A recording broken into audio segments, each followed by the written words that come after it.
আসসালামু আলাইকুম। সকলকে স্বাগত জানাচ্ছি। টঙ্গীর বিশ্ব ইজতেমার মাঠ থেকে আমি আর সুমন ভাই আছি এখন। এখন রাত প্রায় ১টা বাজে এবং ২ তারিখ দিবাগত রাত এটা। অর্থাৎ ২য় পর্বের যে ইজতেমা সেটা আগামীকাল সকাল থেকে অর্থাৎ ভোরবেলা থেকে শুরু হতে যাচ্ছে।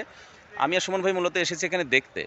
তো দেখতে আসা মানেই ধরেন একটা স্মৃতি ধরে রাখার চেষ্টা। সেই চেষ্টা থেকেই আমরা এই ভিডিওটা অন করেছি। আর এখানে এসে বিশেষ করে আমি একটা কথা খুব মনে করছি।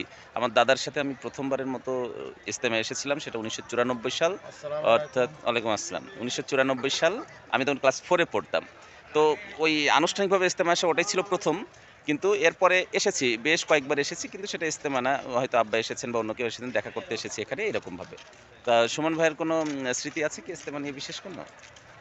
না স্তেফানিয়ার স্মৃতি আছে মানে হচ্ছে আগে আমি যখন ছোট ছিলাম, হ্যাঁ? আপনার মতো যখন 4, 5 বা 6, 7 এ পড়তাম, স্কুল গোয়িং যখন ছিলাম তখন দেখতাম আমাদের এলাকা থেকে মানুষ ইস্তেমায় আসার জন্য হুম, একটা পূর্ব প্রস্তুতি নিয়ে রাখতো এবং তারা দেখা গেল যে দল বেঁধে বিভিন্ন গ্রুপ হয়ে তারপর ইস্তেমাতে আসতো আরকি। আর ওই সময় তো একটাই ইস্তেমা হতো। হ্যাঁ। আমেজটা অনেক বেশি ছিল, লোকজনের সংখ্যাও অনেক বেশি ইয়েস, হতো। আমরা যদি সংক্ষেপে বলতে চাই যে আসলে ওই সময় আমেজটা ছিল অনেক বেশি। আর বেশি এখন হ্যাঁ। তো কয়েক ধাপে ভাগ হয়ে গেছে। তো যাই হোক এটা আল্লাহর সন্তুষ্টির উদ্দেশ্যে যেহেতু করা হচ্ছে, আমাদের ভেতরে বিভক্তি যেন না থাকে। আর যদি অ্যাকোমোডেশন এর সুবিধার্থে আপনার ভাগে করতে হয় সেটার হিসাব আলাদা। কিন্তু আমরা যেকোনো ধরনের অনৈক্য বা বিভাজন কিন্তু আসলে চাই না ইজতেমা নিয়ে। এই আশাটাই গভীর রাতে করছি। মূলত এটুকুই আমরা বলতে চেয়েছি।